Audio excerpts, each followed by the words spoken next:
Exodus 13 from the Net Bible. The law of the firstborn.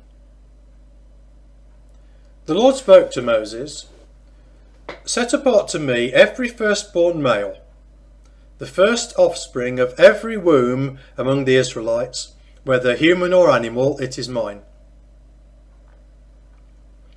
Moses said to the people, "Remember this day on which you came out from Egypt, from the place where you were enslaved.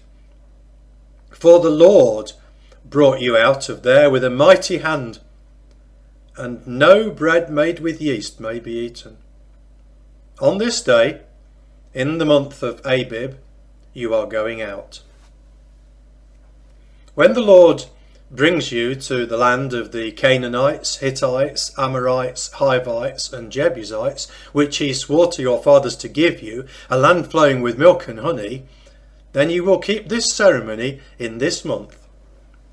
For 7 days you must eat bread made without yeast, and on the 7th day there is to be a festival to the Lord. Bread made without yeast must be eaten for 7 days. No bread made with yeast shall be seen among you, and you must have no yeast among you within any of your borders. You are to tell your son on that day, 'It is because of what the Lord did for me when I came out of Egypt.' It will be a sign for you on your hand and a memorial on your forehead, so that the law of the Lord may be in your mouth. For with a mighty hand the Lord brought you out of Egypt. So you must keep this ordinance at its appointed time from year to year. When the Lord brings you into the land of the Canaanites, as he swore to you and to your fathers, and gives it to you, then you must give over to the Lord the first offspring of every womb. Every firstling of a beast that you have, the males will be the Lord's.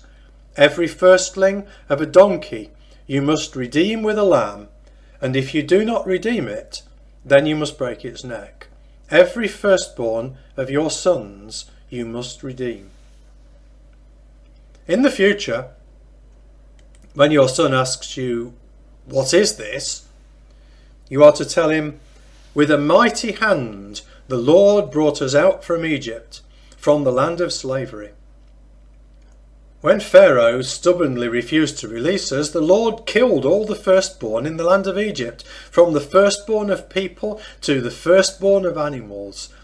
That is why I am sacrificing to the Lord the first male offspring of every womb, but all my firstborn sons I redeem.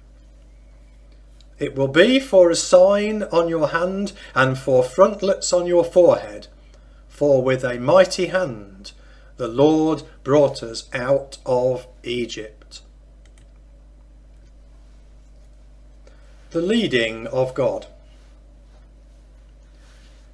When Pharaoh released the people, God did not lead them by the way to the land of the Philistines, although that was nearby. For God said, "Lest the people change their minds and return to Egypt when they experience war."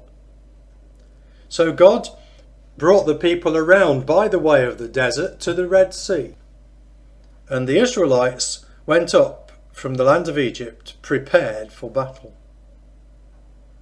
Moses took the bones of Joseph with him, for Joseph had made the Israelites solemnly swear, "God will surely attend to you, and you will carry my bones up from this place with you."